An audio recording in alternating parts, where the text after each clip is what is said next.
नमस्ते everyone, this is Sapna once again. Welcome back to my channel.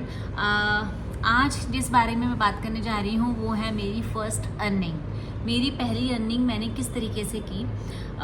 जब मैंने अपना सैलून रेडी किया और जब मैंने अपना सैलून को स्टार्ट किया, जब मैंने सोचा कि नहीं, मुझे अब कुछ करना है अपनी लाइफ में, मैंने अब 1-2 साल का एक्सपीरियंस गेन कर लिया है, तो अब मुझे अपना आगे स्टार्टअप करना है। तो मुझे खुद का ही सैलून शुरू से रेडी करना था और खुद का ही सैलून शुरू से रन करना था। तो इसलिए मैंने लॉकडाउन में ये डिसीज़न लिया कि लॉकडाउन में मेरा काम चल जाएगा, लाइक इन द सेंस कि लॉकडाउन में मेरा स्टूडियो प्रिपेयर हो जाएगा, लॉकडाउन खुलते ही मैं इसको स्टार्ट कर लूँगी।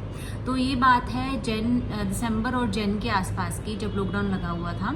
तो मैंने लॉकडाउन में अपना सैलून को रेडी करवाना स्टार्ट कर दिया। तो मेरा सैलून रेडी हो गया था मार्च के एंड में। तो मई 2022 में जाकर के मेरा सैलून जो है स्टार्ट हुआ, क्योंकि तब थोड़ा सा हाफ लॉकडाउन लगा हुआ था। तो मैंने मतलब कि आप कुछ चंद घंटों के लिए ही अपना शॉप खोल सकते थे, पूरे टाइम के लिए नहीं। तो मैंने डिसीज़न लिया कि चलो मैं स्टार्ट कर ही देती हूँ। तो मैंने स्टार्ट किया उसको हाफ डे से।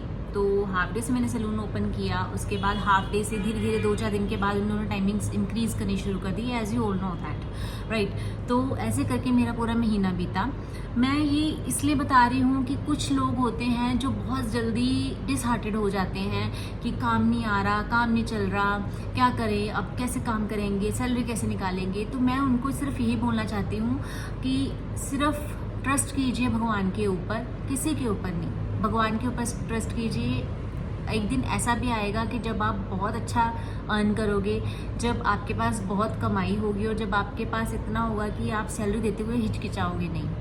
तो रही बात मेरी, तो मेरा जो फर्स्ट मंथ था बहुत ही ख़राब गया, क्योंकि जो मेरी फ़र्स्ट अर्निंग थी दैट वाज ओनली 2850 रुपीज़।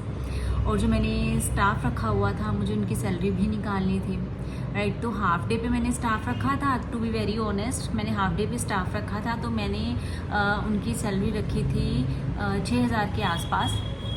तो क्योंकि वो हाफ डे के लिए आते थे, तो मुझे ये था कि यार मेरी इनकम ही 2850 है, तो मैं इसमें से उसको 6000 कैसे दे दूँ, है ना। क्योंकि स्टार्टिंग के डेज तो मैंने लड़की भी एक ही रखी थी, मैंने 2-4 लड़कियां नहीं रखी थी, क्योंकि मुझे ये था कि अभी स्टार्टिंग में एक ही रखती हूँ, बाकी देखा जाएगा। जैसे जैसे काम इंक्रीज़ होगा वैसे वैसे मैं भी इंक्रीज़ कर दूँगी अपने काम को। जैसे जैसे काम इंक्रीज़ होता है ना, बंदा ये सोचता है कि बंदे भी इंक्रीज़ हो जाएंगे, कोई बात नहीं।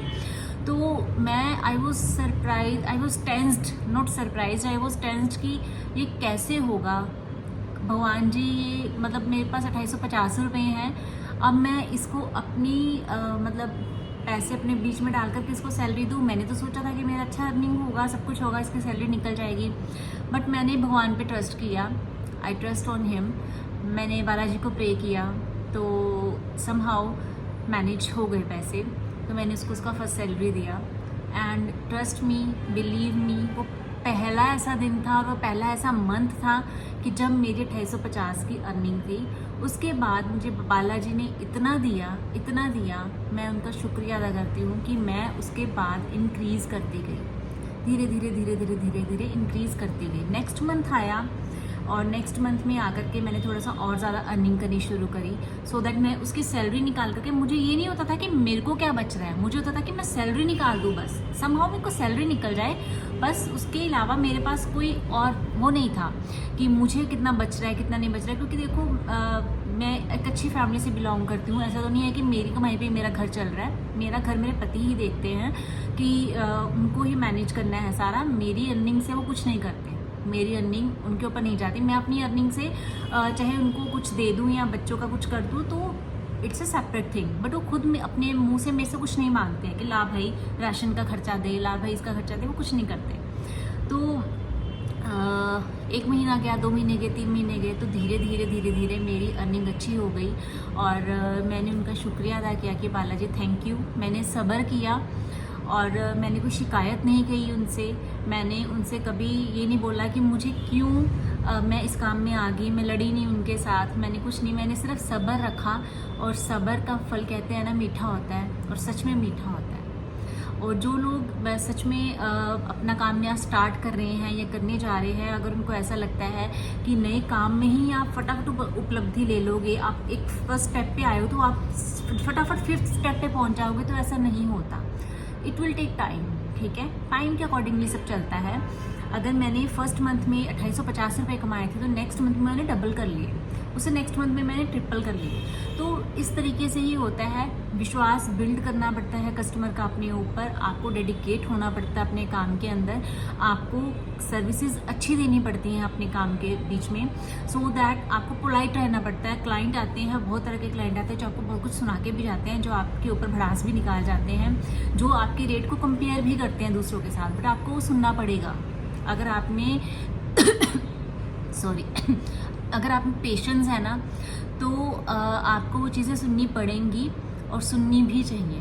क्योंकि मैंने कहीं पढ़ा था, एक अच्छा और भला इंसान वही है जो सुनने की ताकत रखता है। बोलते तो सब हैं, भाषण तो सब दे देंगे, सब देते हैं। आजकल इंस्टा पे लगा लो, किसी भी जगह पे लगा लो, भाषण सब देते हैं, पर सुनता कौन है, अप्लाई कौन करता है? तो it's better to be a good listener rather than be a good speaker. बनिए स्पीकर अच्छे, पर लिसनर भी बनिए। तो मैं शुरू से ही एक अच्छी लिसनर रही हूँ, तो इसलिए मैं चीज़ों को सुनती ज़्यादा हूँ, ऑब्जर्व ज़्यादा करती हूँ और शो कम करती हूँ।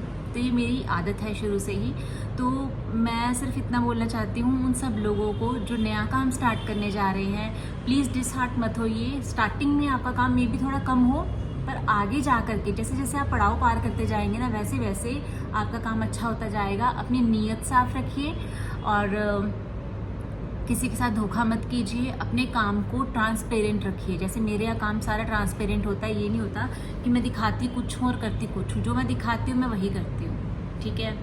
तो ये मेरा एक अपना लाइफ का एक्सपीरियंस रहा है इन 4 सालों में कि मैं मतलब कि मैं शुक्रिया अदा नहीं कर सकती हूँ भगवान का। किसी भी शब्द में मेरे पास शब्द नहीं होते कि मैं उनको शुक्रिया अदा कैसे करूँ। तो ये सिर्फ एक मोटिवेशनल वीडियो ही बनाई है मैंने आप लोगों के लिए कि डीमोटिवेट मत होना प्लीज़। अपना काम स्टार्ट कीजिए, पूरे डेडिकेशन के साथ कीजिए और अपना 100% देने की कोशिश कीजिए और डेफिनेटली आप ग्रो करोगे, डेफिनेटली। और आप बिलीव करो कि मेरा एक वो मंथ था मई का, मैंने 14 मई को स्टार्ट किया था अपना सैलून। वो मंथ था जो मेरा 2850 रुपये में गया था और भगवान की ऐसी दया है, भगवान की ऐसी कृपा है कि मैंने पीछे मुड़ के नहीं देखा। फिर मैंने पीछे मुड़ के नहीं देखा।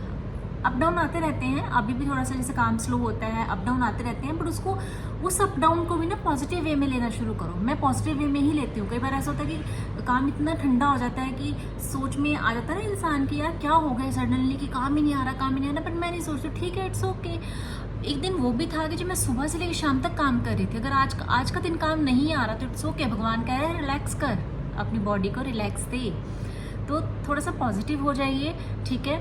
अगर आपकी लाइफ में कुछ बहुत अच्छा हो रहा है, उसमें अगर आप इतने खुश हो जाते हो, कुछ थोड़ा सा बुरा हो रहा है उसमें दुखी मत हो, उसमें भी खुश हो जाओ। कोई बात नहीं, ये भी टाइम आया है, ये भी निकल जाएगा। अगर वो अच्छा टाइम नहीं रहा ना आपके पास, तो ये दुखी वाला टाइम भी नहीं रहेगा। तो इसलिए आई रिक्वेस्ट कि भगवान पे ट्रस्ट रखो। भगवान से ऊपर कोई नहीं है, कोई नज़र, कोई टोटका, कोई कुछ नहीं होता।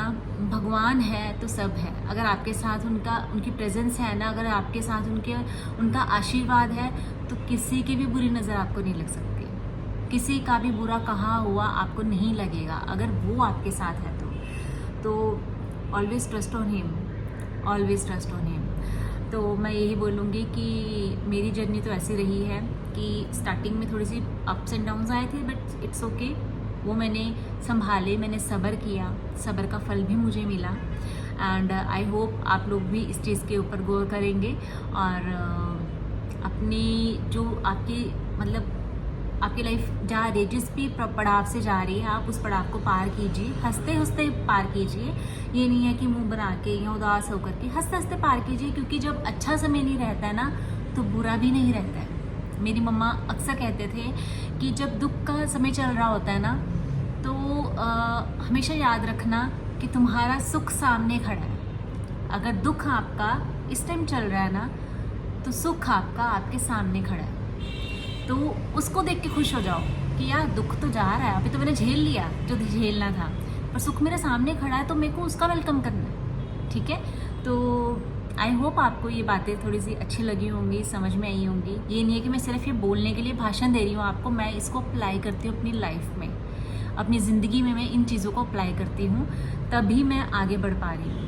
एंड आई रियली विश कि जिन लोगों का नया काम है या जो लोग डिसहार्टेड हो जाते हैं किसी भी चीज़ से, वो डिसहार्टेड ना हो, वो आगे बढ़ें और अपनी खूब तरक्की करें, खूब नाम कमाएं। एंड जाते जाते एक चीज़ बोलूँगी, अगर आपको अच्छा लगे तो प्लीज़ मेरे चैनल को सब्सक्राइब कर देना और बेल आइकन को भी दबा देना और सो दैट मैं, ऐसा क्या होता है ना कि सब्सक्राइब करने में आपका कुछ नहीं जाता, आपका सिर्फ एक हाथ लगता है, आपको दबाना होता है।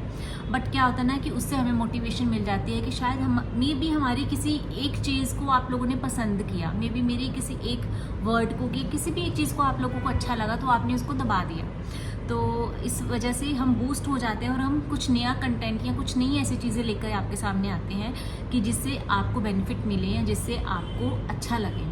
तो वैसे तो मेरा चैनल है सपनाज मेकअप स्टूडियो के नाम से, इसमें मेकअप की, हेयर की, स्किन की सारी वीडियोस आएंगी, बट पर्सनली मेरा मन था कि मैं आपको कुछ अपनी लाइफस्टाइल के बारे में भी बताऊं, अपनी जर्नी के बारे में बताऊं कि मैंने कैसे स्टार्ट किया था और कहाँ से स्टार्ट किया था और मैं कहाँ पे आके खड़ी हो गई हूँ, ठीक है।